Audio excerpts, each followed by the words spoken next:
Je m'appelle Laetitia Mbayo. Je suis entrepreneur, d'abord dans le recyclage. Et depuis 2 ans, je suis aussi entrepreneur dans la production de cure-dents. Ce qui fait que je suis la toute première usine à produire des cure-dents en RDC. L'idée de mettre en place une unité de production des cure-dents, c'était vraiment dans un after-work. J'ai discuté avec des amis et on parlait des choses que la RDC importait. Et parmi les choses que la RDC importait, il y avait des cure-dents. Sauf que moi, je pensais que c'était fabriqué ici. Donc, j'ai fait mes petites investigations, j'ai fait les tours des supermarchés. Je me suis rendu compte effectivement que c'était importé. C'est en ce moment-là que j'ai eu l'idée de mettre en place cette usine. Et comme je sais aussi que la Chine est leader dans ces secteurs, je me suis approchée de l'ambassade de la Chine. C'est grâce à l'ambassade que j'ai pu faire la formation sur la plantation et la transformation des bambous en cure-dents. J'ai fait la formation online d'abord, et puis après, je suis partie en Chine pour faire cette formation-là en présentiel. Et c'est alors que je suis rentrée juste après au pays, enfin, de chercher des financements et faire tout ce qui allait avec. J'ai été approchée par l'ARESP concernant les marchés des sous-traitances, parce qu'il faut savoir que les miniers travaillent avec des catering qui les aident à nourrir leurs ouvriers.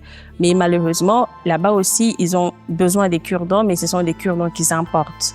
Et c'est en ce moment-là que j'ai été approchée par l'ARESP pour signer un marché de sous-traitance afin de non seulement livrer mes produits qui sont des cure-dents, et aussi proposer d'autres produits des autres entrepreneurs qui sont dans d'autres secteurs afin de faire en sorte que nous tous, ensemble, nous puissions évoluer et faire évoluer nos business. L'opportunité que j'ai eue grâce à l'ARESP m'a justement permis d'augmenter mon chiffre d'affaires. Actuellement, je ne vends pas encore au supermarché. Pour vendre au supermarché, il faut non seulement produire à l'échelle industrielle, et deuxièmement, il faut vendre à un prix très bas. Et avec les coûts de production que j'ai pour l'instant, ça ne me permet pas de vendre au supermarché. Et grâce à l'ARESP, j'arrive à liquider pratiquement 70% de ma production à Kolwezi. Donc, ce qui fait que ce sont les consommateurs directement qui achètent, ils n'ont pas besoin de revendre. Donc, je peux quand même majorer un tout petit peu les prix pour que je me retrouve.